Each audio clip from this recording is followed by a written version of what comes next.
Umentri rong ba kejela Conrad ki Sangma haka apply trego chelie ulaya thu bakat kum ka jinglum jingtip na benstang la pentik kena ba ka jingtwa jong ka kenro ka ba shipho mitar jong ka jingtei bethamai kata ka PA Sangma Stadium hatura kala khellem haka arpo arta rego chelie ka dei na ka daw jong ka jing Sahkut haki nala bentoi nakaliang Conrad Sangma ula kanya kani haka apply trego chelie hadin bala de pelong ye ka jingalang halo ka Jingkhyllem kani ka kenro hinin ka sngi haka ba la IT hau ya ka kaipod belapin biang daki engineer bagi kontraktor onda la depan bishat.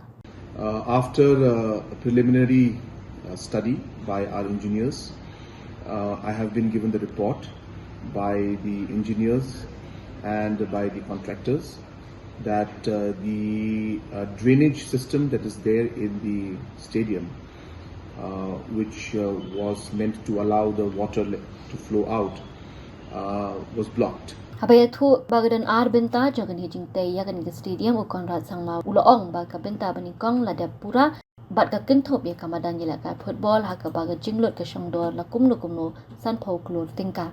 The second part of the stadium, which is approximately 70 crores, the work is just starting. It's an indoor stadium with different facilities in it. And so the construction of the indoor stadium side was going on. And because of these activities, the drainages got blocked. And because of the blockage of the drainage, the water was not able to flow out, which put pressure on this section of the retaining wall, which then gave in under the pressure of all the water collecting throughout the football stadium that was there. The retaining wall has been made as per the specifications. So there is nothing wrong in the construction part. All the quality measures and all the specifications have been adhered to. And as I said, it is only because of the drainage and the leakage of the water that part was affected.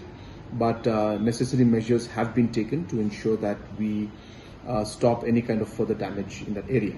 The foundation is approximately 9 meters deep, and hence the engineers have given a preliminary report that from their calculations and all the study they've done, that the high mast, which is the light out there, is stable.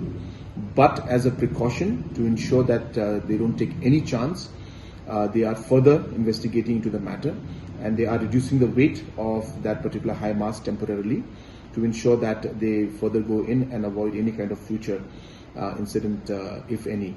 The contractors and the engineers are all on the ground, and every step that is being required to take to ensure that no further damage takes place is being done as we speak.